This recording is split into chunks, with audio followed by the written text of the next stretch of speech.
প্রিয় দর্শক, প্রীতি নিন, শুভেচ্ছা নিন। আমাদের মুখোমুখি অনুষ্ঠানে আপনাদের স্বাগত জানাচ্ছি। নমস্কার, আমি তরুণ ঘোষ। এত খবরের বন্যা, কোনটা দিয়ে শুরু করব, কোনটা দিয়ে শেষ করব তা ভেবে পাচ্ছিলাম না। অনেক ভেবে ভাবলাম যে শুরুটা কালকে সকাল দিয়েই করা হোক। আমি একটা পোস্টে কালকে লিখেছিলাম যে 23শে নভেম্বর গণভোটের একটা প্রস্তুতি নিয়েছিলেন ইউনূস। তা সেই মতো একটা আপনার প্রেস নোট তৈরি করা হয়েছিল। ইউনূসের ইচ্ছা ছিল তিনি এই ঘোষণাটি করবেন। এ পর্যন্ত সব ঠিক ছিল। কালকে আমাদের বিমান বাহিনী প্রধান আপনাদের বিমান বাহিনীর প্রধানকে একটা ফোন করেন। ফোন করে বলেন, এই যে ভোট ভোট খেলা আপনাদের চলছে না, এই ভোট ভোট খেলা বন্ধ করুন। জনগণের নামে ভোট নাম করে, পিপলস ডেমোক্রেসির নাম করে আপনারা যে নাটকবাজি করছেন, এই নাটকবাজিটা বন্ধ করুন। আর যদি না বন্ধ করেন তাহলে বন্ধ করার রাস্তা আমরা জানি। এই খবরটা আপনি ডক্টর ইউনূসকে পৌঁছে দিন। তারপরে সকালবেলার তড়িঘড়ি উনি গিয়ে পৌঁছান ডক্টর ইউনূসের কাছে। ইউনূসকে গিয়ে বলেন যে এই অবস্থা, ভারত থেকে এই খবর দিয়েছে। ইউনূস প্রথমে মানতে চাননি, তারপরে তিনি বোঝান যে আমরা যদি না মানি এর পরিণতি কিন্তু খুব খারাপ হবে।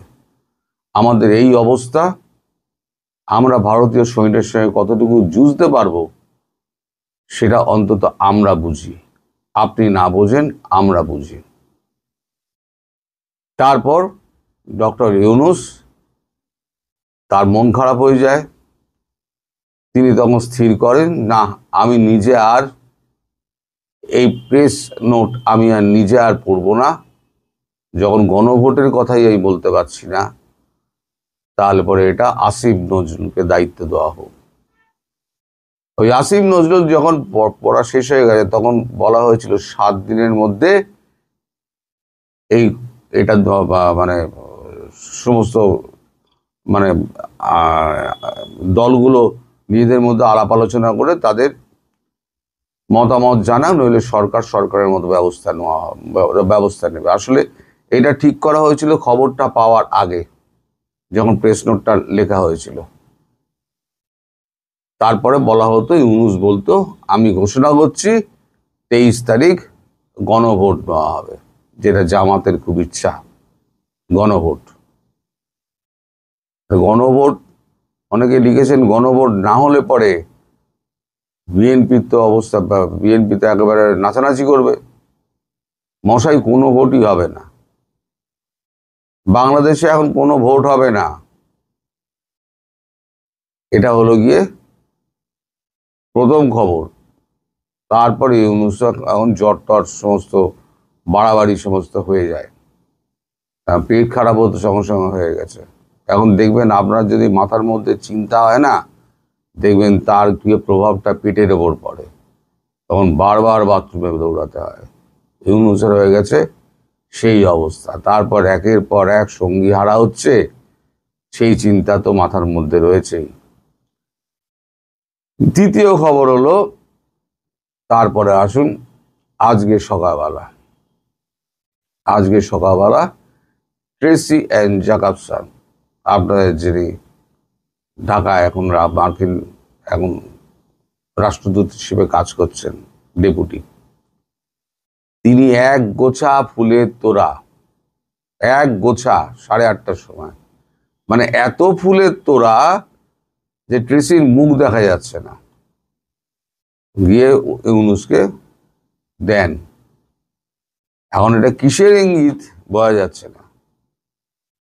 আমেরিকা কোনো ইঙ্গিত পাঠালো, নাকি তাকে বিদায়ের শুভেচ্ছা জানালো, সেটা বোঝা যাচ্ছে না। এবং এই খবর যে মানে কোনটা মানে আসল, মানে কি বলেছে না বলেছে, সে খবর কিন্তু আমার কাছে এখনো এসে পৌঁছায়নি। কারণ এটা 1-to-1 কথা হয়েছে, সেখানে আর কেউ ছিল না, ওই প্রেস সচিব শফিকুরও ছিল না, একা ট্রেসি অ্যান্ড জ্যাকবসন এবং ইউনূসের মধ্যে কথা হয়েছে। ফলে এই কথার বাইরে বেরোনোর আশা কিন্তু খুব কম। এতে ইউনূসের আরো মন খারাপ হয়ে যায়। ইউনূস এখন পাগল হয়ে গিয়েছেন। এবার কিছুদিন ধরে আমি একটা খবর পাচ্ছিলাম যে চিকেন নেক রাইনো নেক হয়ে গিয়েছে, চিকেন নেক রাইনো নেক হয়ে গিয়েছে।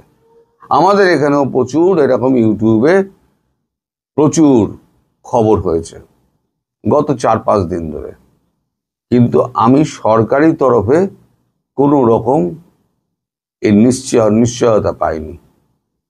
তাই অনেকে আমায় লিখেছেন, কিন্তু আমি এই নিয়ে কোনো কথা বলিনি। আমি ঠিক করেছিলাম যে সরকারি নিশ্চয়তা না পাওয়া পর্যন্ত আমি এই নিয়ে একটা কথাও বলবো না। গতকালকে আমি সরকারিভাবে খবরটা নিশ্চয়তা পেয়েছি যে হ্যাঁ, কিছু কিছু অংশ, মানে এইরকম একটা অংশ রয়েছে। আমি আপনাদের ম্যাপটা দেখিয়ে দিচ্ছি, এই ম্যাপটা দেখে রাখুন। এই ম্যাপটাতে যা বলার দেখানো হয়েছে, 1 মিনিট সময় দিন আমাকে।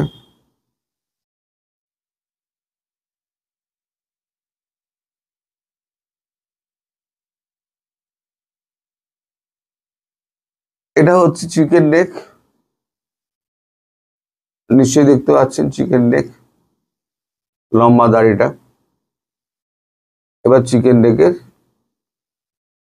পরে এই দেখুন ক্লোজ আপ করা, এখানে একটা বুড়ো আঙুলের মতো বেরিয়ে রয়েছে আর একটা কুড়ে আঙুলের মতো বেরিয়ে রয়েছে।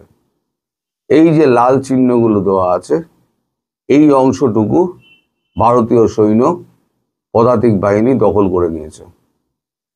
এবং ওখানে যে আপনাদের বিজিবি আছে, বিজিবিকে পরিষ্কার বলে দেওয়া হয়েছে যে তোমরা এর পেছনে চলে যাও। এই যে এরিয়াটা দেখছেন টোটাল, এইখান থেকে এই অবধি, এই টোটাল এরিয়াটা, এইখানে এই টোটাল এরিয়াটা, এটা হচ্ছে 52 কিলোমিটার। এই 52 কিলোমিটার এখন ভারতের কবজায় পুরোপুরি। এবং আপনারা অনেকে কেউ বলছেন যে চিকেন নেক এরিয়াতে কোনো রকম প্রস্তুতি নেই। প্রস্তুতি কিরাম আছে দেখুন,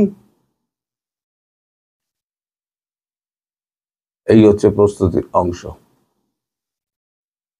একদম চিনুক ফিনুক সব পৌঁছে গেছে ওখানে। এই ভিডিওটা আপনারা সংরক্ষণ করে রাখবেন, ডাউনলোড করতে হবে না, কাউকে শেয়ার করে দেবেন, তাহলেই আপনাদের হোয়াটসঅ্যাপে রয়ে যাবে। এই ভিডিওটার কোনো অংশ যদি অসত্য হয় বা মিথ্যা হয়, তাহলে পরে আমাকে শুধু গুজববাজ নয়, ডবল গুজববাজ বলবেন। আমি আপনাদের অনুমতি দিচ্ছি, ধীরে ধীরে প্রকাশ পাবে। আপনারা 52 কিলোমিটার হারিয়েছেন, চিকেন নেক নোয়ার কথা ভেবে ছেড়ে দিন, আপনাদের অংশের 52 কিলোমিটার আপনারা হারিয়েছেন। এবার ধীরে ধীরে ধীরে ধীরে পদাতিক বাহিনী বুটস অন গ্রাউন্ডস করছে, ধীরে ধীরে, খুব ধীরে ধীরে এলাকা ঘিরছে, কোনো রক্তক্ষয় না করে। আপনাদের যদি বিজিবিতে কোনো রকম যোগাযোগ থাকে, এ খবর তো সরকার ছাপবে না, কোনো মিডিয়াকেও বলতে দেবে না, তাহলে তুলে নিয়ে চলে যাবে। যদি আপনাদের বিজিবিতে বা আর্মিতে যদি কোনো রকম যোগাযোগ থাকে, তাদেরকে ফোন করে জিজ্ঞেস করবেন, খবরের সত্যতা পেয়ে যাবেন। আর দেখুন, একদিন না একদিন সরকারকে তো বলতেই হবে, আজ হোক 1 মাস বাদে হোক, সরকারকে বলতেই হবে। আর যখন হ্যাপি দিওয়ালি হবে, তখন তো সব জলের মতো পরিষ্কার হয়ে যাবে। এই যে আপনারা সব আমায় লিখেছেন না, অনেকেই লিখেছেন যে ওরে একে পাবনার এতে পাঠিয়ে দে, একজনকে বার করে একে ঢুকিয়ে দে। আরেকজন লিখেছেন আপনি তো কোনো খবরই রাখেন না। আমি খবর রাখি, বরং আপনারা খবর রাখেন না। আপনারা খবর রাখেন না বলেই আজকে আপনাদের এই দুর্দশা। ভারতবর্ষের মুখের দিকে আপনাদের চেয়ে বসে থাকতে হচ্ছে। যদি নিজের দেশের খবরটা রাখতেন, তাহলে অন্য দেশের প্রতি আপনাদের সাহায্যের হাত বাড়াতে হতো না। আপনাদের লজ্জা শরম থাকা দরকার। একটা লজ্জাহীন আপনারা মানুষজন যারা এই সমস্ত লিখে পাঠান। এখন মজার ব্যাপার হচ্ছে, পাকিস্তানের ওদিকে হয়তো যে কোনো দিন দামাদ্দাম মস্ত কালান্দার হয়ে যাবে। সেটা আজকে রাতেও হতে পারে, কালকেও হতে পারে। আর পাকিস্তানের ওদিকে যদি দামাদ্দাম মস্ত কালান্দার হয়, আর এদিকে যদি 52 কিলোমিটার ঢুকে গিয়ে থাকে, তাহলে বাংলাদেশ খুব একটা সুরক্ষিত নয়। এটা আমি কিন্তু গ্যারান্টি দিয়ে বলতে পারি। ওই জন্য বললাম, আমার আজকের ভিডিওটা সংরক্ষণ করে রাখুন। আজ হোক, 1 মাস বাদে হোক, এই যে 3টে কথা বললাম, এগুলো ধীরে ধীরে সত্যতা প্রমাণ হবে। কারণ আমি একটু আগে বলি, পরে সেগুলো খবরের কাগজে বেরোয় বা আপনাদের সোশ্যাল মিডিয়ায় ধীরে ধীরে চলে আসে। আমি শুধু জিসটুকু বললাম, আর বাকিটুকু আমি বলবো না। কারণটা বুঝতেই পারছেন যে কেন বলবো না। আমি যতদিন না পর্যন্ত ওই চিকেন নেক, রাইনো নেক হয়েছে শুনেছি, কিন্তু যতক্ষণ না পর্যন্ত গভর্নমেন্টের পক্ষ থেকে আমি একদম কনফার্ম হতে পারছি, ততক্ষণ পর্যন্ত কিন্তু আমি কোনো রকম কথা বলিনি এই নিয়ে। কারণ আমার নিজের মধ্যেই সন্দেহ ছিল যে এটা হবে কিনা, সত্যি কিনা। গতকালকে যখন সত্যি খবরটা পেলাম, তখন আমি এটা আজকে প্রকাশ করলাম। আমার আরও এটা প্রকাশ করার আর একটা কারণ হচ্ছে, আমাকে মনে করিয়ে দিয়েছেন এক ভদ্রলোক, আপনার দেশেরই। দাদা, আমাদের তো 40 কিলোমিটার চিকেন নেক তো দখল হয়ে গিয়েছে, সে ব্যাপারে আপনি কিছু বলেন না, আপনি খবর টবর রাখেন না। হ্যাঁ ভাই, আমি সব খবর রাখি, কিন্তু যতক্ষণ না সরকারিভাবে আমি কেউ জানতে পারছি, ততক্ষণ পর্যন্ত আমি মুখ খুলি না।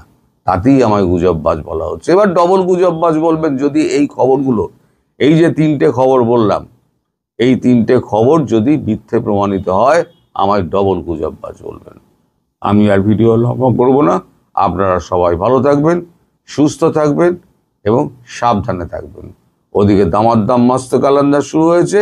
দামাদ্দাম মস্ত কালান্দারের শুরু যখন হয়েছে, হবে, অচিরেই হবে, কাল পরশুর মধ্যে হয়তো হবে, তাহলে এদিকে হ্যাপি দিওয়ালি হতে আর বেশি সময় দেরি নেই।